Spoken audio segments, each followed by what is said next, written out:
Medical entrance exam में top करने के लिए आज ही ज्वाइन करें brain masters classes private limited. Baba brothers, G7 Babadeep complex, railway station के सामने, सियागंज, इंदौर। पेट्रोल के बढ़ते भाव को बजाज डिस्कवर का मुंहतोड़ जवाब। Krishna automobile scheme number 54, Vijaynagar, Indore. Khare institute 45 Jati colony, Rambagh, Indore. PNG classes, head office Indraprastha tower, 6 MG road, Indore. Branch office Man Bhawan plaza, 1 bank colony, opposite Dussehra Maidan, अंटूना road, Indore. High link town में address Shri Ram Talawali, Indore Ahmedabad highway, Dhar road, Indore. Rankers point, Palasia square, AB road, Indore. Vikrant group of institution behind veterinary college, EB road, Indore. World of sales, G8 G9 new Siyaganj, VIP route number 1, Indore.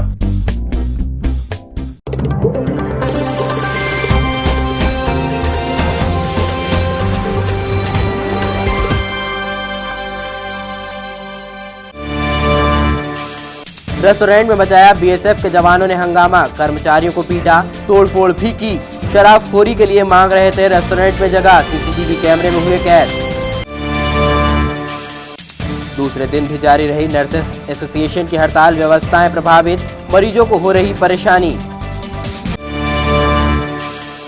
अतिक्रमण हटाने को लेकर वाल्मीकि समाज की बस्ती में हंगामा, JCB के सामने डटे रहवासी, पुलिस को हटाना पड़ा बलपूर्वक।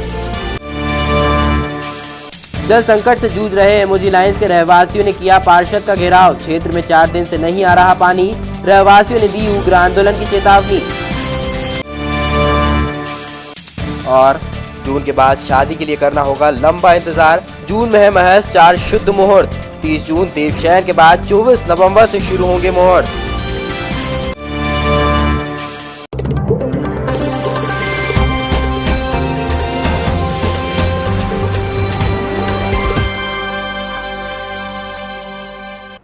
BSF के 2 जवानों ने अपने एक और साथी के साथ मिलकर एक रेस्टोरेंट में जमकर तोड़फोड़ मचाई। जवान रेस्टोरेंट में शराबखोरी करना चाह रहे थे और रेस्टोरेंट के मालिक ने इसके लिए मना कर दिया था। तोड़फोड़ और हंगामा कर रहे जवानों को पुलिस ने बड़ी मशक्कत के बाद हिरासत में लिया। वहीं जवानों का पूरा उत्पात रेस्टोरेंट में लगे CCTV कैमरे में कैद हो गया। हंगामे और तोड़फोड़ की यह घटना बीती रात सावे रोड स्थित गुरु आशीर्वाद रेस्टोरेंट में हुई। दरअसल BSF के 2 जवान अपने एक और साथी के साथ रेस्टोरेंट पर पहुंचे थे। जवानों ने यहां शराब पीने की बात कही। इस बात पर रेस्टोरेंट के मालिक अरुण दुबे ने जवानों को मना कर दिया। जवानों ने इसी बात पर हंगामा शुरू कर दिया। जवानों ने न केवल रेस्टोरेंट के कर्मचारियों से मारपीट की, बल्कि वहाँ जमकर तोड़फोड़ भी की। ये लोग 3 लोग आए थे इंडिका गाड़ी से, कहीं बाहर की PNB की गाड़ी है, आकर बाहर टेबल पर बैठे। इन्होंने वेटर को बुलाया और खाने का ऑर्डर किया। वेटर जब आया, इन्होंने ऑर्डर लेकर आया, तब इन्होंने ड्रिंक के लिए गिलास मांगा और ड्रिंक करने के लिए वेटर ने मना किया कि आप यहाँ अलाउड नहीं है। तो उन्होंने बोला कि तू किसी को बोलना मत, हम देखो बाद में खर्चा पानी करेंगे। उसने जाके अंदर मैनेजर को कह दिया कि यहाँ लोग ये ड्रिंक कर रहे हैं। जब उन्होंने मना करा तो माने नहीं, बहुत हाथ पैर जोड़ के उसको समझाया कराया कि नहीं यहाँ नहीं चलता है, यहाँ अलाउ नहीं है। तो ये वेटर को मारने के लिए अंदर किचन तरफ भागे। जब वेटर इनको दिखा तो इन्होंने वेटर के ऊपर हाथ उठाया। तो हाथापाई करते हुए हम लोग इनको नीचे लेकर आए, तो भी समझाते हुए लेकर आए कि भैया बस हो गया, अब आप जाइए, आपका बिल पेमेंट कर दीजिए। तब भी ये नहीं माने, इन्होंने ग्लास वगैरह फोड़े, कांच तोड़े और लोगों को लात डूसे मारे इन्होंने ज़बरदस्ती। जवानों का ये सारा उत्पाद रेस्टोरेंट में लगे CCTV कैमरे में कैद हो गया। जवानों के हंगामे के दौरान ही रेस्टोरेंट के कर्मचारियों ने मामले की सूचना बाणगंगा थाने को दी। थाने के जवान मौके पर पहुंचे भी, लेकिन उनकी हिम्मत नहीं हो पाई कि उत्पात कर रहे जवानों को रोक सके या गिरफ्तार कर सके। बड़ी मुश्किल से पुलिसकर्मियों ने जवानों को काबू में किया और पकड़कर थाने लाए। पुलिस के मुताबिक गिरफ्तार जवानों के नाम अनूप और राहुल है, वहीं उनका एक साथी मौके से फरार हो गया है। मामले में बाणगंगा पुलिस ने अनूप और राहुल के खिलाफ नामजद रिपोर्ट दर्ज की है। अपनी 6 सूत्रीय मांगों को लेकर MY का नर्सिंग स्टाफ बुधवार को भी हड़ताल पर रहा। नर्सों ने साफ कर दिया कि इस बार सरकार को सभी मांगे मानना होगी, तभी जाकर हड़ताल खत्म की जाएगी। 300 से ज्यादा स्टाफ के हड़ताल पर रहने से मरीजों को दी जाने वाली सेवाओं पर भी असर पड़ रहा है। हालांकि अस्पताल प्रबंधन इंतजाम माकूल होने का दावा कर रहा है। MY, चाचा नेहरू बाल चिकित्सालय, mental hospital, cancer hospital, dental hospital के करीब 300 नर्सिंग स्टाफ अपनी विभिन्न मांगों को लेकर पिछले 2 दिनों से मैदान पकड़ चुका है। नर्सों ने साफ कह दिया है कि जब तक उनकी मांगें नहीं मानी जाएंगी, वे हड़ताल खत्म नहीं करेंगे। नर्सों ने नारेबाजी करते हुए कदम वापस नहीं लेने की बात कही। ब्रह्मस्वरूप समिति की सिफारिशों के बारे में भी नर्सों ने कहा कि स्थानीय प्रबंधन इन तमाम बातों को लेकर केवल भ्रामक प्रचार कर रहा है।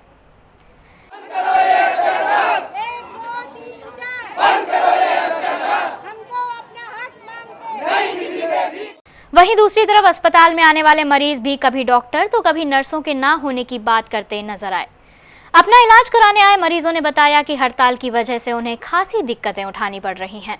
सर मैं 2 साल में से आ गया हूँ यहाँ पर। क्या आपको पाँव में जलन है और शुगर है। और वो डॉक्टर साहब किसी के यहाँ दिमाग के डॉक्टर के यहाँ भेजते हैं, दिमाग तो सही है, अब वो डॉक्टर साहब बस ये लिख के दे देंगे और फिर बोला जाओ यहाँ से। यहाँ आते हो तो कौन आपको मिलता है? कोई मिलता है यहाँ पे? आप आते हो जब डॉक्टर या नर्स कुछ? वो कभी मिलते हैं कभी नहीं मिलते हैं। अभी क्या चल रहा है? अभी डॉक्टर धर्मेंद्र है ही नहीं यहाँ पे। उसके अलावा फिर बोला अर्चना डॉक्टर के यहाँ जाओ, अब वो बोले कि हमारे पास टाइम नहीं है। नर्स वगैरह? हाँ नर्स नहीं, वो नर्सों की तो हड़ताल चल रही है। हड़ताल को तोड़ने को लेकर किए जा रहे प्रयासों पर अस्पताल प्रबंधन ने कोशिशें तेज करने की बात कही है। अधीक्षक की गैर मौजूदगी में प्रभारी अधीक्षक डॉक्टर के वर्मा के मुताबिक नर्सों की मांगें मान ली गई हैं, लेकिन फिर भी हड़ताल का ना टूटना नर्सों का गैर जिम्मेदाराना रवैया जाहिर करता है। वहीं अस्पताल की अव्यवस्थाओं पर उन्होंने कहा कि अस्पताल में 200 से ज्यादा नर्सें बुलाई गई हैं।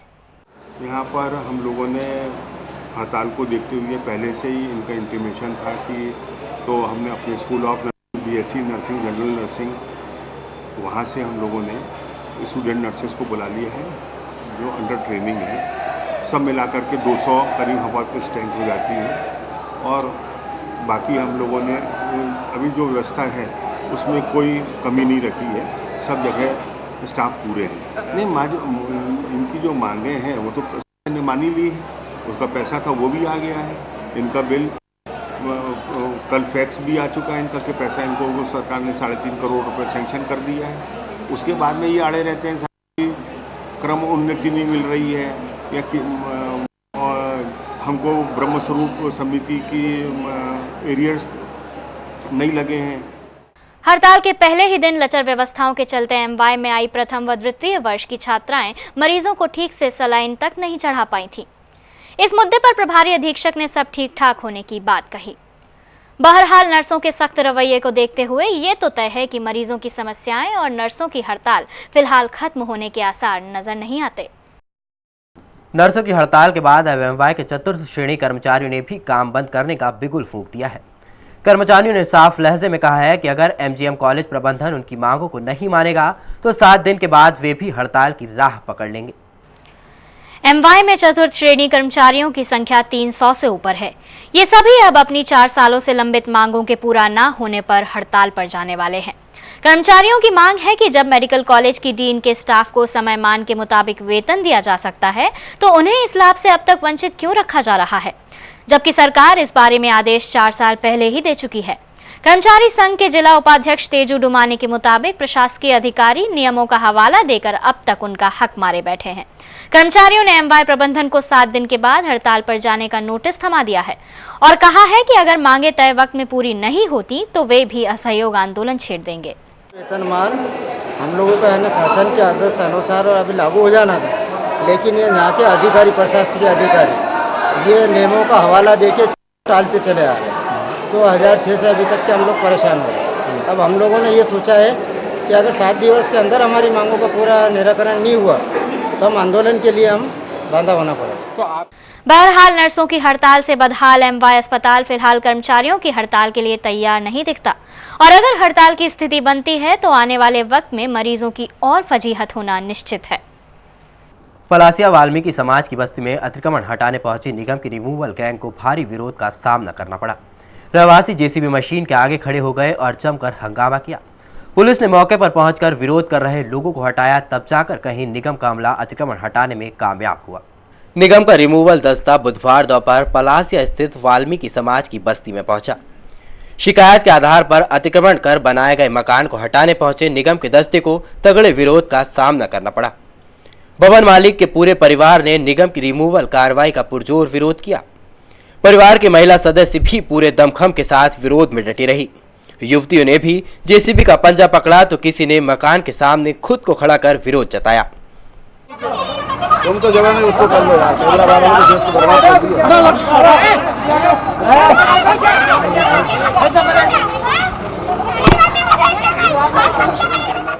आशियाना उजड़ जाने का दर्द और बेघरबार होने की पीड़ा परिजनों के चेहरे पर साफ झलक रही थी। चुनचुन मेवाती का कहना था कि बस्ती में कई लोगों ने अतिक्रमण किए हुए हैं, हटाना है तो सभी के हटाना चाहिए। निगम की कार्रवाई पक्षपातपूर्ण है। हम लोग छोटे छोटे थे ना, तब से तो कुछ नहीं हुआ, तो फिर अभी क्यों आ रहा है ना? ये तो सारे यहाँ से अतिक्रमण है, तो वो भी हटाए ना, सिर्फ यही क्यों हटा रहे हो? उधर विरोध के बीच निगम की कार्रवाई काफी देर रुकी रही, लेकिन निगम का अमला अतिक्रमण हटाने को लेकर प्रतिबद्ध दिखा। निगम के अमले ने मदद के लिए पुलिस फोर्स बुलवाया। पुलिस ने हस्तक्षेप कर विरोध कर रहे लोगों को काबू में करना चाहा। इस दौरान महिला पुलिसकर्मी भी खास तौर पर बुलवाए गए थे, जिन्हें विरोध कर रही युवतियों को काबू में करने के लिए काफी मशक्कत करना पड़ी।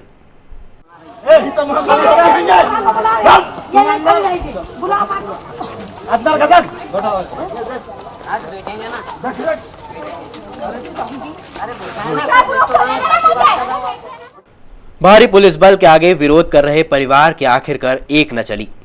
बारी बारी से पुलिस बल ने सभी विरोध कर रहे लोगों को पकड़कर गाड़ी में बैठा लिया। उधर इशारा मिलते ही जेसीबी ने अपना पंजा गरीब के झोपड़े पर दे मारा।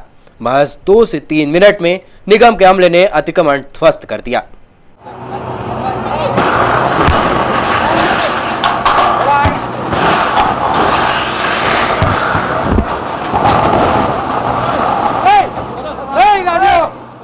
भवन अधिकारी सुधीर गुणवत्ते का कहना था कि निगम ने सूचना देकर कार्रवाई की है। विरोध के कारण पुलिस की मदद लेना पड़ी। के किनारे इन्होंने पक्का अतिक्रमण कर रखा था, उसको हटा दिया गया है। क्या शिकायत थी इसके बारे में या क्या था? अतिक्रमण की शिकायत प्राप्त हुई थी, तो विवाद की स्थिति भी निर्मित हुई। विवाद इसकी इसलिए हुई कि वो हटाने देना नहीं चाह रहे थे, इसलिए। ये इन लोगों का कहना है कि इन्हें नोटिस नहीं दिया गया। नोटिस दिया गया था, पूरी कार्रवाई की गई थी। बहरहाल निगम के अमले ने निश्चित ही अतिक्रमण हटाने में चुस्ती दिखाई है, लेकिन सवाल यह उठता है कि निगम के अमले की यह चुस्ती दबंग और रसूखदार लोगों के खिलाफ क्यों नहीं दिखाई देती? गरीब और कमजोर लोग पर ही क्यों निगम अपना जोर दिखाता है? फिलहाल वक्त एक छोटे से ब्रेक का, आप बने रहिए BTV न्यूज के साथ।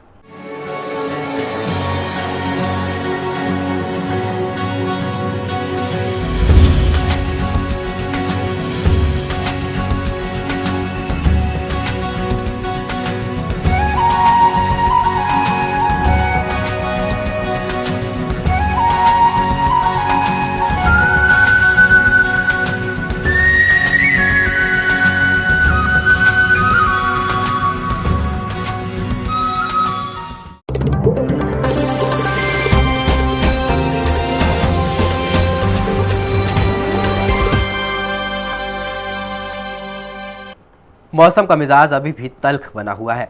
मानसून का समय है और बारिश नदारत है। ऐसे में शहर में जल संकट की स्थिति भी बनने लगी है। जल संकट से त्रस्त एमओजी लाइन्स के रहवासियों ने बुधवार को क्षेत्रीय पार्षद का घेराव किया। जल्दी संकट हल नहीं होने पर रहवासियों ने उग्र आंदोलन की चेतावनी देते हुए जिम्मेदारों के मुंह काला करने की बात कही। शहर में जल संकट और गहराने लगा है। कई इलाकों में पानी की कमी दिखाई दे रही है। एमओजी लाइन्स में यह समस्या बड़ा रूप लेने लगी है। बीते 4 दिनों से नलों में पानी नहीं आ रहा। परेशान रहवासियों ने बुधवार को पार्षद सुधीर देगड़े का घेराव कर दिया।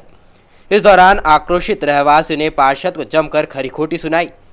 महापौर से बात करने के कथन पर रहवासी भड़क उठे। रहवासियों का कहना था, बात नहीं मुंह काला कर देंगे।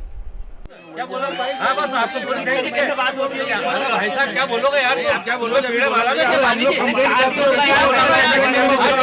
पानी नहीं है यार। बात कर रहे हो तो सामने करो।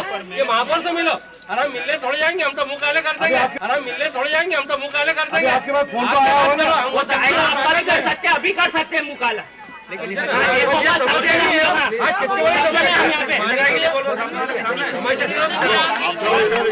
काफी देर आक्रोश के बीच समझाइश का दौर चलता रहा। निगम के जोन अधिकारी भी इस बीच मौके पर पहुंचे।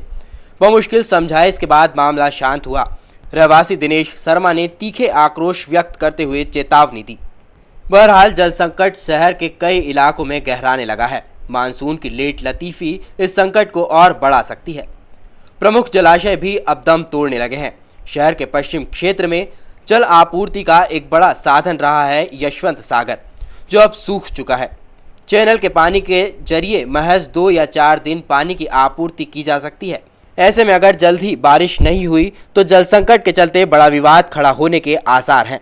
बहरहाल उम्मीद की जानी चाहिए कि जल्द ही मेघ देवता नगर पर मेहरबानी करेंगे और शहरवासियों को झमाझम बारिश की सौगात मिलेगी, साथ ही जल संकट से राहत भी।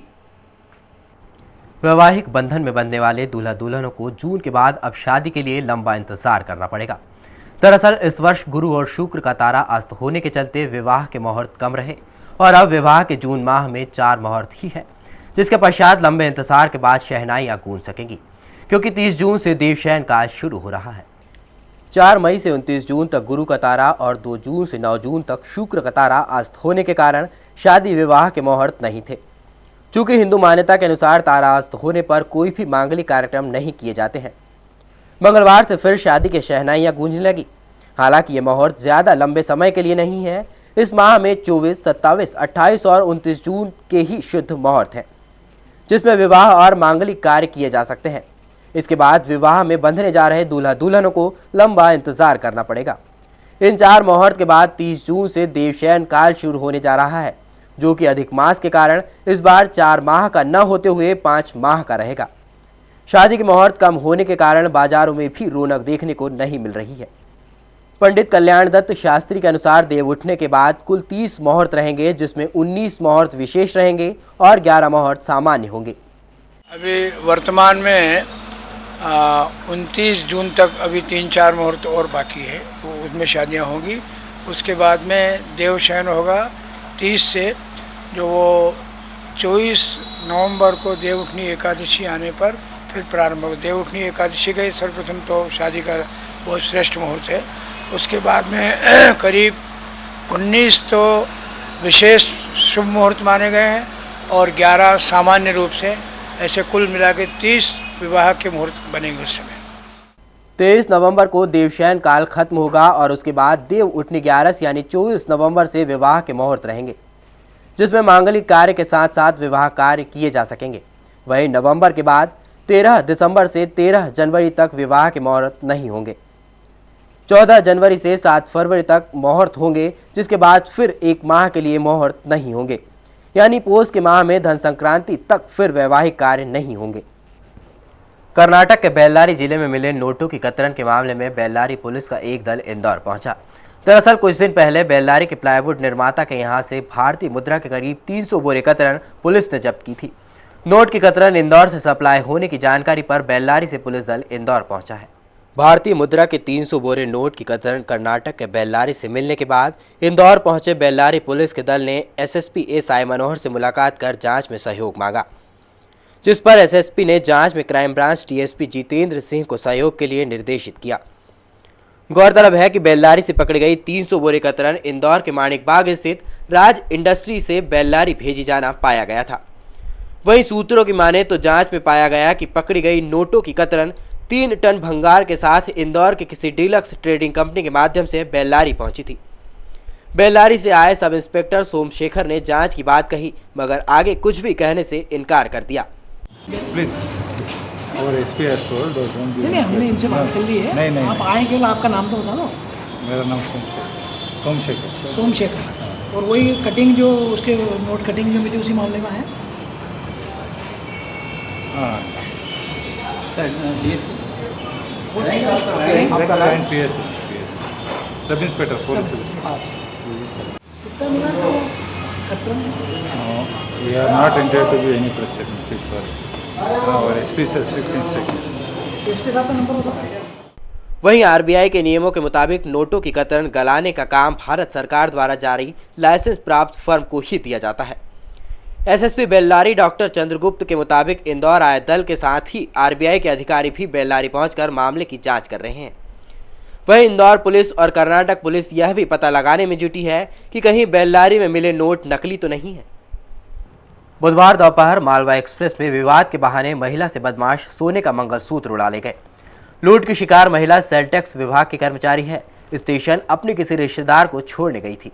जनता क्वार्टर में रहने वाली सेलटेक्स कर्मचारी सुमन भार्गव से बुधवार दोपहर मालवा एक्सप्रेस में अज्ञात बदमाश सोने का मंगलसूत्र उड़ा ले गए। फरियादी सुमन भार्गव के अनुसार वे अपनी किसी महिला रिश्तेदार को छोड़ने रेलवे स्टेशन गई थी, जहां महिला कोच में एक महिला पुरुष ने उनसे बैठने की बात को लेकर विवाद किया और विवाद के दौरान अन्य दो बदमाश उनके गले से 50,000 रुपए की कीमत का मंगलसूत्र ले उड़े। जैसे ही मालवा लगी अंदर, इसके बाद में हम अंदर घुसे लेडीज डब्बे में, तो उसमें पहले से ही वो जेंट्स घुसा हुआ बैठा था। तो हमने बोला आप हटो, हम बैठेंगे। तो बोलता नहीं ये तो है ना मेरी, मैंने रोकी है सीट।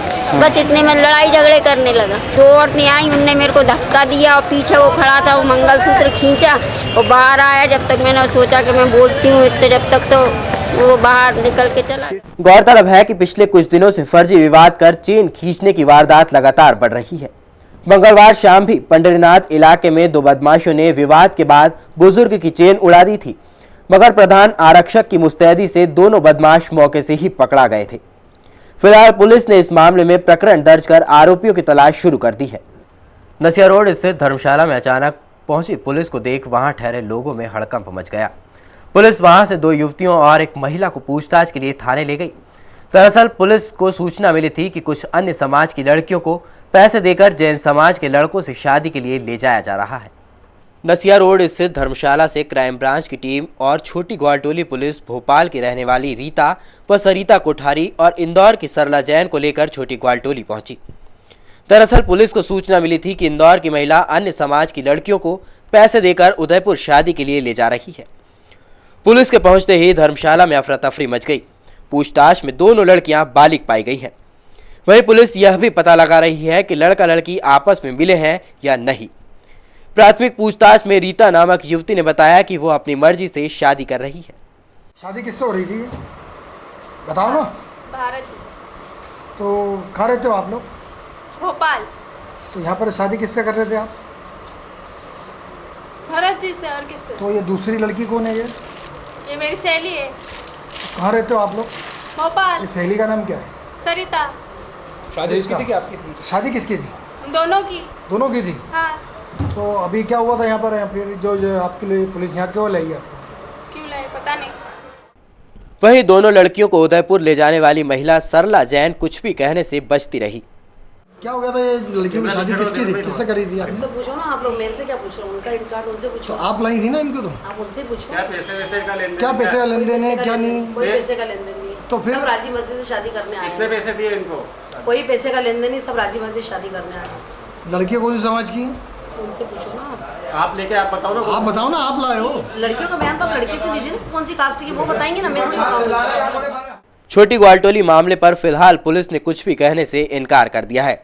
सूत्रों की माने तो राजस्थान और हरियाणा में जैन समाज में लड़कियों का प्रतिशत कम होने के कारण लंबे समय से कुछ लोगों ने मध्य प्रदेश और उड़ीसा जैसे राज्यों से अन्य समाज के गरीब परिवारों की लड़कियों की शादियां राजस्थान में करवाना शुरू कर दी है। छोटी ग्वालटोली में पूछताछ के लिए लाया गया यह मामला भी इसी चेन की एक कड़ी बताया जा रहा है। फिलहाल वक्त एक छोटे से ब्रेक का, आप बने रहिए BTV न्यूज के साथ।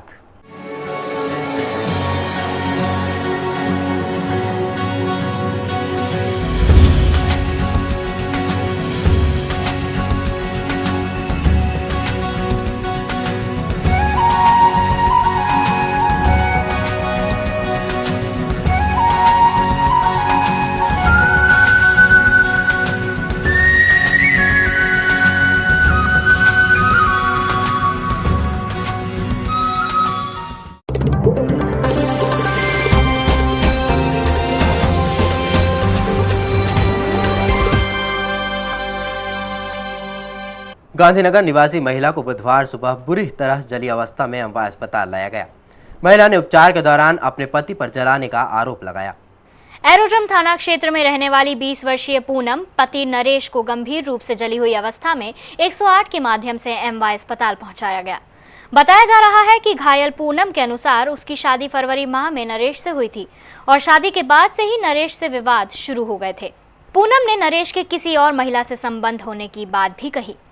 वहीं पूनम ने इलाज के दौरान बताया कि बुधवार सुबह जब नहाकर बाहर आई तो नरेश ने अपनी बहन के साथ पूनम पर घासलेट डालकर जला दिया। मैं नहाने गई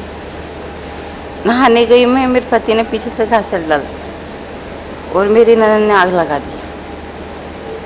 क्यों करा?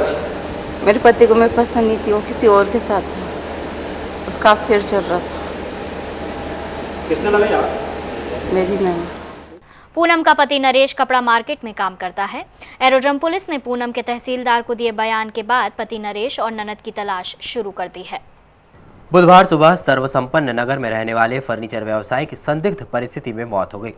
परिजन कार रिवर्स होने पर घबराहट में हार्ट अटैक को मौत का कारण बता रहे हैं।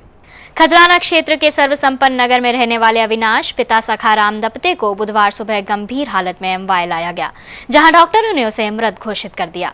परिजनों के अनुसार अविनाश ने कुछ दिन पहले ही नई सेंट्रो कार खरीदी थी, जिसे वो चलाना सीख रहा था। बुधवार सुबह जब अविनाश गाड़ी पार्क कर रहा था, तभी ढलान पर गाड़ी रिवर्स हो गई। परिजनों ने गाड़ी रिवर्स होने की घबराहट के चलते अविनाश की मौत होने की बात कही। चढ़ाई पे घर है।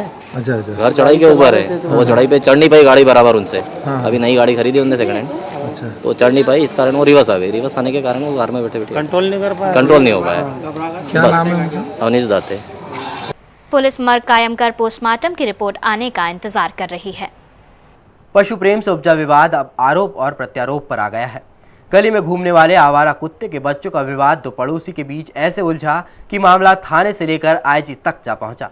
इस बीच एक पक्ष ने कुत्तों से खुद को परेशान बताते हुए बुधवार को अपना पक्ष पत्रकारों के सामने रखा। मामला गीता भवन क्षेत्र के सेवा सरदार नगर का है। यहाँ रहने वाली दिव्यांशी कांचकर को पशु प्रेम के चलते अब थाने के चक्कर लगाने पड़ रहे हैं। दरअसल वहीं रहने वाले चार्टेड अकाउंटेंट की प्रैक्टिस कर रहे वरुण लालवानी ने पत्रकार वार्ता में बताया कि गली में रहने वाले कुत्ते आए दिन उन्हें व क्षेत्रवासियों को परेशान करते हैं। जब इसकी शिकायत नगर निगम में की गई तो दिव्यांशी ने उन्हें ले जाने नहीं दिया और छुड़वा लिया, और अब वो आए दिन धमकी देकर मुझे परेशान कर रही है, साथ ही पैसों की मांग भी कर रही है। एवं उसके परिवार के द्वारा मुझे ब्लैकमेल किया जा रहा है। मुझसे 5 लाख रुपए की मांग की जा रही है। एनिमल वेलफेयर एवं कुत्तों की भलाई का मुद्दा बनाया जा रहा है, जो कि ऐसा कोई मुद्दा नहीं है। इनके द्वारा अपने पालतू पशुओं को कुछ दिन पूर्व कॉलोनी के रोड पर छोड़ा गया था एवं निरंतर छोड़ा जा रहा था, जिससे पूरे सारे कॉलोनी वाले आहत थे। मैं इससे आहत होकर मैंने नगर निगम में कंप्लेंट करी। कुत्ता पकड़ने वाली गाड़ी आई, उन्होंने इन कुत्तों को सड़क से पकड़ के वो लोग नगर निगम ले गए। इन्होंने उनको अवैधानिक रूप से छुड़वा लिया एवं वापस ले आए। पत्रकार वार्ता के दौरान दिव्यांशी भी मौके पर आ पहुंची और उसने वरुण के सभी आरोपों को झूठा बताया। दिव्यांशी ने कानून का हवाला देते हुए बताया कि स्ट्रीट डॉग का रजिस्ट्रेशन वो नगर निगम में करवा चुकी है और उनका वैक्सीनेशन भी करवा दिया गया है। कुत्तों द्वारा किसी को भी काटे जाने की बात झूठी है। वहीं पैसों की मांग को भी दिव्यांशी ने पूरी तरह झूठा बताया और कहा कि मुझे वरुण द्वारा धमकाया जा रहा है, जिसकी शिकायत मैं थाने और उच्च अधिकारियों से भी कर चुकी हूँ।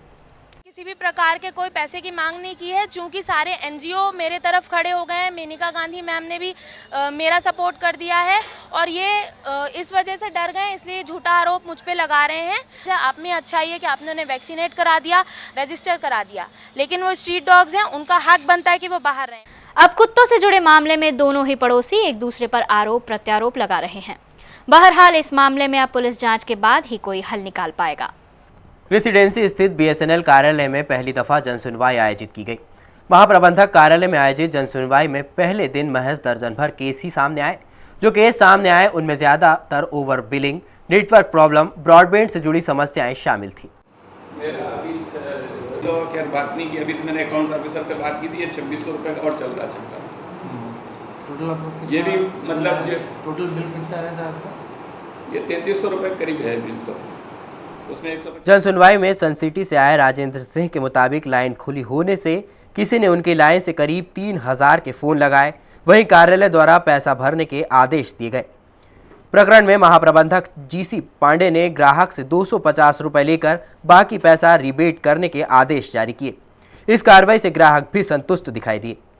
मतलब जो है इन लोगों ने जो वायरिंग खुली रखी थी, जिसमें से दूसरे लोगों ने चोरी करके फ़ोन किए थे, तो उसका आज समाधान कर दिया साहब ने। क्या क्या दिक्कत आ रही थी इस दौरान? कितना बिल आया था? क्या आप कितना परेशान? वो तो ज़्यादा नहीं था, पर जितना बिल नहीं था उससे ज़्यादा तो मेरे को पेट्रोल में खर्च हो जाता था, क्योंकि मेरे को सन सिटी से नेहरू पार्क और नेहरू पार्क से आपका क्या बोलते हैं MIG चक्कर काट के मैं बहुत परेशान हो गया था। आखिर अल्टीमेटली अकाउंट्स ऑफिसर का पैसे जमा करा दो, काट देंगे। हमने काट। कितना बिल था? कितना सेटलमेंट हुआ? 3500 रुपये का। अब क्या सेटलमेंट? बस 250 रुपये जमा कराना, बाकी कुछ नहीं। जन सुनवाई में कई तो ऐसी दिक्कतें भी सामने आई जिसमें उपभोक्ताओं ने शिकायत की कि उन्हें नेटवर्क ही नहीं मिला और बिल भारी भरकम थमा दिया गया। इन मामलों में भी महाप्रबंधक पांडे ने ग्राहकों को तुरंत रिबेट देने के आदेश दिए। आज ये पहली अदालत की जो श्रृंखला में पहली कड़ी है यहाँ शुरू की गई है जीएम ऑफिस में, रेजिडेंसी एरिया में। अगली बार से ये हम कोशिश करेंगे कि इसको जितना ज़्यादा जनता के पास नेहरू पार्क में या सिटी में किसी और जगह पे करें ताकि लोग आसानी से वहाँ पहुँच सकें। ये भी हमारा उपभोक्ता अपनी समस्या लेकर आए हैं। लगभग अभी तक तो 12 आ गए हैं और हो सकता है कि और भी लोग अभी आएंगे, क्योंकि ये पहली अदालत है तो लोगों को जैसे पता चलता जाएगा। आइए रुक करते हैं न्यूज़ फास्ट की ओर।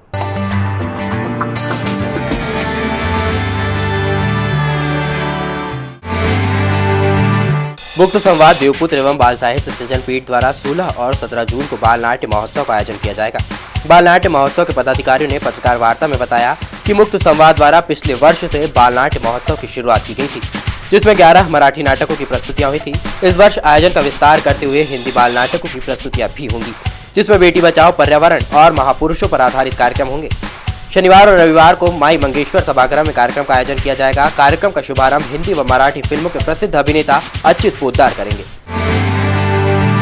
जैन सोशल ग्रुप इंदौर उड़ान द्वारा आगामी 16 जून को अभय प्रशाल में फैशन शो और ग्रुप डांस प्रतियोगिता का आयोजन किया जाएगा।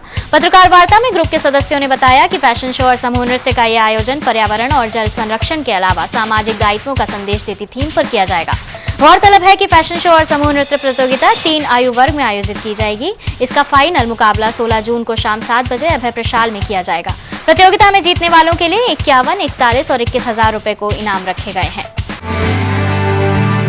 छतरीबाग स्थित वेंकटेश देवस्थान पर 15 जून से ब्रह्मोत्सव मनाया जाएगा। एक प्रेस वार्ता में श्री ब्रह्मोत्सव एवं रथ यात्रा महोत्सव समिति के कार्यकर्ताओं ने जानकारी देते हुए बताया कि महोत्सव 15 जून से शुरू होकर 21 जून तक चलेगा, जिसमें वृंदावन के कलाकार 20 जून को फूल बंगला सजाएंगे और 21 जून की शाम भव्य रथ यात्रा निकाली जाएगी। वहीं ब्रह्मोत्सव के पहले सुंदरकांड का भी आयोजन किया जाएगा। कुमारखड़ी में रहने वाले धीरज पांचाल पिछले 10 दिनों से लापता हैं। धीरज घर से बाजार जाने का कहकर निकला था, लेकिन वापस नहीं लौटा। धीरज की मां रामकन्या पांचाल ने धीरज की गुमशुदगी की रिपोर्ट परदेसीपुरा थाने में दर्ज करवाई है। धीरज के बारे में इस मोबाइल नंबर पर सूचना दी जा सकती है 9752341797। दवा बाजार की भावीन दवा एजेंसी में काम करने वाले प्रकाश पिता शिव प्रसाद निवासी न्यू गौरी नगर और विजय पिता गोपाल निवासी चितावत पिछले कुछ दिनों से अपनी एजेंसी से दवा चुरा रहे थे। सोईगतगंज पुलिस ने शिकायत मिलने पर दोनों कर्मचारियों को पकड़ा और सख्ती से पूछताछ करने पर दोनों ने करीब 15,000 रुपए की दवा चुराना कबूला। पुलिस ने चोरी की दवा जब्त कर दोनों पर मामला दर्ज कर लिया है। M10 बाईपास के पास सुबह एक टैंकर पलट गया। टैंकर में तेल भरा था जो देवास की ओर से आ रहा था। हादसे के वक्त ट्रक में ड्राइवर और क्लीनर मौजूद थे, जो दुर्घटना में बाल बाल बच गए। बताया जा रहा है कि एक बाइक सवार को बचाने में टैंकर का संतुलन बिगड़ा था।